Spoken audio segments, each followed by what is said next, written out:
The video you've all been waiting for. The guys that can win you your later rounds of your draft.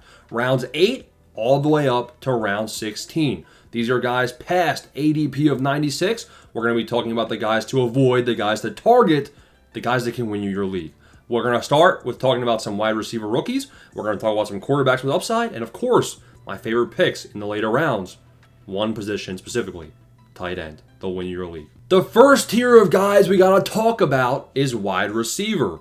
Now, only be targeting the positions you need to keep your roster balanced right here in the later rounds. So now that we're in round 9, round 10, you should already have a pretty good grasp on the construction of your roster. The balanced roster is the one that will win you your league. Now, it is okay to go elite quarterback, even elite tight end, even both early in your draft. But if you do that, just keep in mind you have to play catch up at running back, at wide receiver. If you go RB heavy, you want to play catch up at wide receiver. You go wide receiver heavy, you want to play catch up at running back. So do whatever is best for your roster construction at this point in your draft to keep your roster balanced. We're going to talk about all the positions though. So first off, round 9, round 10, some guys I love are the rookie wide receivers. Trey Harris is going to immediately slot in as potentially the wide receiver 2-3 in that Chargers offense with a high-power Justin Herbert at quarterback. He has a good opportunity. He was a big body wide receiver in college. He made a lot of contested catches and plays at the ball at the point of, at the high. He was able to high point the football, come down with contested catches. So Trey Harris, I like him as a value. Emeka Egbuka. I love Mike Evans. I love Chris Godwin. That means Egbuka is the one that is not going to be able to get the opportunities. But do I think that Evans and Egbuka, or do I think that Evans and Godwin, between the both of them, do I expect both to play all 17 games this year? No. So one of them is going to get hurt, if not both, and that's going to open up opportunity for Egbuka. Now, Egbuka could have like a 50% snap share just playing in 3 wide receiver sets, which he could potentially be viable for fantasy purposes with Baker Mayfield having the most passing touchdowns in the league in 2024. But Egbuka, with an injury to one of the injury-old wide receivers, could take a big step forward and actually be relevant this season. So with a round 9, round 10 pick, with a guy with a good prospect profile, with good draft capital, I'm fine doing it. I am big on Darnell Mooney this season. He had 12 PPR points per game. He was the wide receiver 38 in 2024. And the buzz out of camp is the Falcons plan on using Mooney more. Call him Money Man Mooney. That's what you should be calling him because he's going to return us a lot of value. Darnell Mooney with Michael Penix, he's going to be a good, deep downfield threat. I think Penix already came out and said Darnell Mooney is very good at getting open. He likes Mooney a lot. So Darnell Mooney has positive buzz, and he's the wide receiver 2. Wide receiver 3 is Ray McCloud. If I pulled up Ray McCloud, you would see that McCloud had the worst wide receiver 3 stats out of any position. In terms of guys that got such a high number of snaps, because McCloud was on the field, he had the worst metrics out of any of those guys in the entire year. So McCloud was trash. Nick Nash is trash. Darnell Mooney is going to be somebody heavily involved on in this passing game with Michael Penix. So Mooney's going to be getting a lot of the snaps. You see a 92% snap share. This is like a better version of Michael Wilson. Love taking Darnell Mooney in the round 9 or round 10. I like taking him in round 9, so I know I get him. The last wide receiver we're talking about here in round 9 and round 10 is Keon Coleman. Keon Coleman, we knew he was going to be unrefined coming into the league. He showed a lot of potential, a lot of good flashes, and a lot of bad flashes. He had a bad rookie minicamp, they're saying, but Keon Coleman was pretty solid before this little wrist injury kind of set him off in 2024, derailed him. But if Keon Coleman comes back, develops the rapport with Josh Allen, it could be good. Like Khalil Shakir is the slot guy. They don't really have anybody on the outside that would be a good red zone threat. They just brought in Josh Palmer, who could fill that role. I do like Josh Palmer in the later rounds. You'll thank me for that one later. But Keon Coleman, they're lacking a true alpha, and with the draft capital in Coleman, it might be worth getting somebody paired up with Josh Allen. Now let's start looking through the rest of these names, and now we're going to go to my favorite.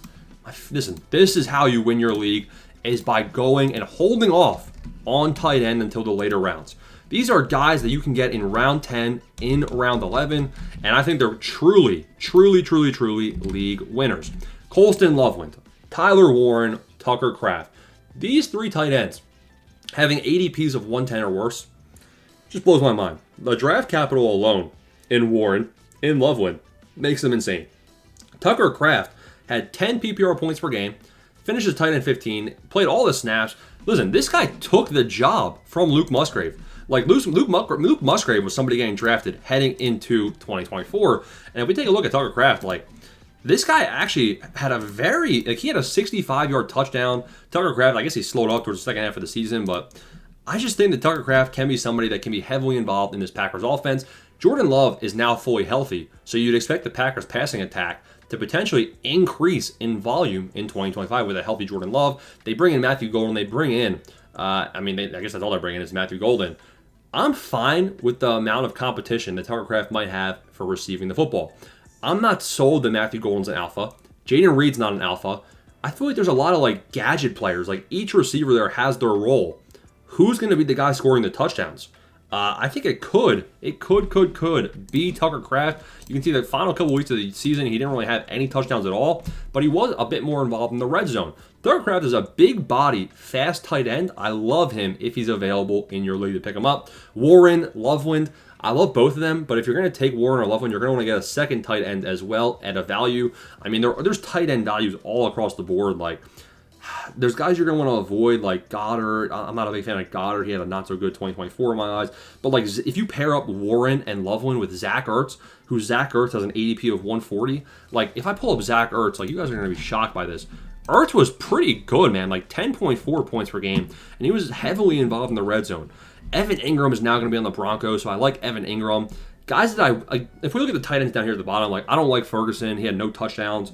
I don't like Mark Andrews. I don't like Kelsey. I don't mind Njoku, but I don't like his value. I'm fine taking any of these top 5 tight ends all the way to Hawkinson. Don't love any of these guys, especially at their price. Kyle Pitts, I think you're getting a bit of a discount with him. Don't mind it. Jonnu, absolutely not. I really like Isaiah Likely. Isaiah Likely could be somebody that has a breakout season. They're already saying, oh, we want this guy to be in the Pro Bowl. All right, well, if you want him in the Pro Bowl, he's going to have a great year. So Isaiah Likely at value is good. So these are 5 tight ends, guys, that you want to target tight end late. Save the tight end position till round 10, round 11, whatever you have to do. These guys should be there. They should be available. They will win you your redraft league. There's going to be some running backs that are potentially available as well. Javonte Williams, Jadon Blue. Pretty much somebody's going to get the Cowboys starting running back. Is it going to be you? Maybe, maybe not. You're going to have to kind of play, you're going to have to guess. Now, sure, Miles Sanders got first team reps, blah, blah, blah. I don't really care. This is what I think. I think Javonte Williams is going to have a 55% snap share in the Cowboys backfield. I think Jadon Blue or Miles Sanders will have 25%, and then one of the other ones will have 20%. So I think it'll be a 55, 25, 20 split. Whoever has 55%, I think that's going to be the guy you want on your fantasy roster. That'll be somebody giving you about 11, 12 PPR points per week from the running back position. Now, that's not insane upside because obviously it'll be capped because it'll be a committee. Other people taking about 45% of the snaps. Now, Jadon Blue and Javonte Williams have a lot more of the receiving upside. If we look at Miles Sanders, this guy's never really been a receiving back.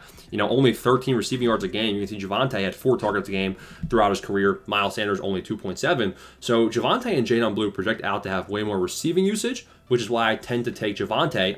If we're looking at my best ball drafts, man, like Javonte Williams is one of my most drafted players. This guy had a very good first 2 years of his career. He looked athletic before that bad injury. Now he's 3 years removed from that. So I think Javonte Williams could completely smash. He's also the highest paid running back on that Cowboys roster, which should motivate them to use him. Now, there's another little interesting running back situation that we have to talk about in the later rounds. One of these Jaguars running backs can return a lot of value, right? So the Jaguars have 2 receivers going early in drafts. We have Travis Hunter, ever heard of him? And we have BTJ, Brian Thomas Jr. Now, between those 2 wide receivers, they're going very high. So they're projecting the Jaguars offense to have some high scoring wide receivers in fantasy, which means they're going to have to drive the ball downfield. They're going to have to push to the red zone. The running back position, someone's going to have to be roughing the football. Is it going to be ETN? Is it going to be Bigsby? Well, Tank Bigsby was the alpha running back on this Jaguars backfield in 2024. He took the workload over from Travis Etienne. Let's see what he did in the second half of the season for Bigsby. Bigsby, I don't know how that's even possible with 6 points per game right there. But if I want to look at Travis Etienne, let's look at 2020 to 2023. Travis Etienne was 14.3 PPR points per game, 67% snap share, a bit of a receiving role with 23 receiving yards per game. If I have to pick one of these guys, like between Etienne, between Bigsby, if they're going at the same price, I'm taking Travis Etienne. He's been there. With Bigsby, it's kind of like years to wow us. We're not wowed because he was all right in 2024, but it wasn't like the best thing ever. Yes, Travis Etienne took a step back, but what if he gets back to what he was in his first 3 years of his career? So I like Travis Etienne if they're the same price, but if Etienne's going 20 spots ahead of Bigsby, I'll take Bigsby at value. Bashal Tutin, sure, good prospect profile, but this is really a deep sleeper. Like, we're talking about ADP of 160 is when I start throwing the dart at a guy like Bashal Tutin when he has 2 running backs ahead of him that he would have to supplant. Like, I just don't think that Bashal Tutin can be relevant as easy. Mason Taylor is a tight end I like as well as a sleeper. Mason Taylor, I mean, who do the Jets have? The Jets have Justin Fields and then Garrett Wilson. Nobody else in the receiving game. Fields, sure, his over-under for passing yards is 2,500 this year, which is not good. But Mason Taylor is somebody that's going to be able to suck up a lot of that value. Justin Fields' average passing yards per attempt is like 7.8. Like, it's not good. So Mason Taylor is going to be able to get a lot of that. Sleepers, Thornton. Dante Thornton. Everybody's on Dante Thornton. He's not even on the website, man. Dante Thornton Jr. is getting first-team reps. So this is how you want to play, right? So you're going to be drafting your redraft league whenever you're drafting it. You're going to want to capitalize on the news on overreactions.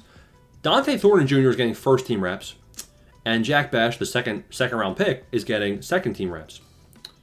That resulted in Jack Bech dropping like 30 spots in ADP. I'd rather have Jack Bech 30 spots falling in ADP than Dante Thornton Jr. rising 40 spots in ADP. I follow the draft capital, right? Like, I follow the draft capital and the potential to return us value. When Jack Bech, a second-round pick, is going, I don't even know where he is on this, but I'm going to guess his ADP is probably around like 160, maybe even worse than that. It could be like 200 for all I know. Jack Bech is somebody I'd be looking to get as a late-round target. Other running backs, like in your redraft league, the running back sleepers aren't going to be as good deep, which is why through the first 10 rounds, I like having 2 starting running backs. For instance, DeAndre Swift and Tony Pollard.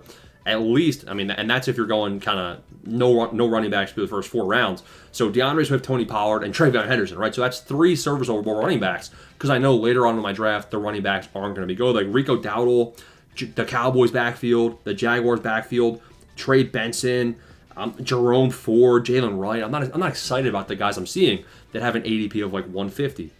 Now, wide receivers, I think there's still some good wide receivers that are potentially available in that range. A good late-round quarterback. Let's say you get screwed. You get screwed at quarterback. What do? Well, Sam Darnold was the QB9 in 2024. Sam Darnold, QB9, everything, a lot of green. I'm seeing a lot of green. Sure, the passing, I mean, Sam Darnold was a good quarterback in 2024. New situation. I don't know, man. I mean, he had Kevin O'Connell. Maybe Kevin O'Connell gave him that little QB whisperer act that Kevin O'Connell does with all the quarterbacks he has. And now we see Sam Darnold be another QB9 finisher. He would crush it because Sam Darnold is going undrafted in some redraft leagues. His ADP is close to 200. And he's coming off the best year of his career. He now has JSN. He now has Cooper Kupp. And the Seahawks have 2 solid running backs of Kenneth Walker, if he's healthy, and Zach Charbonnet. So I do think the Seattle Seahawks and Sam Darnold could be a decent pairing. And I think Sam Darnold, even if he finishes as QB10, it's still solid value for where you're getting him. So as a backup quarterback, I like him. Or if you kind of bite the bullet and for some reason miss on any of the elite quarterbacks in the early or middle rounds, Sam Darnold could be your guy to look at. So to wrap things up, target tight ends later. A lot of good sleepers at the wide receiver position. Dusty running backs, unless you're looking at Jaguars and Cowboys, where you got to throw a dart and hope you hit the right one in that committee in Jacksonville, in Dallas, and scam Darnold, potential quarterback option late in the draft. Smash the like and subscribe button, boys. Thanks for watching. Now we're done. We know how to handle the early, middle, and late rounds. Let's win a draft.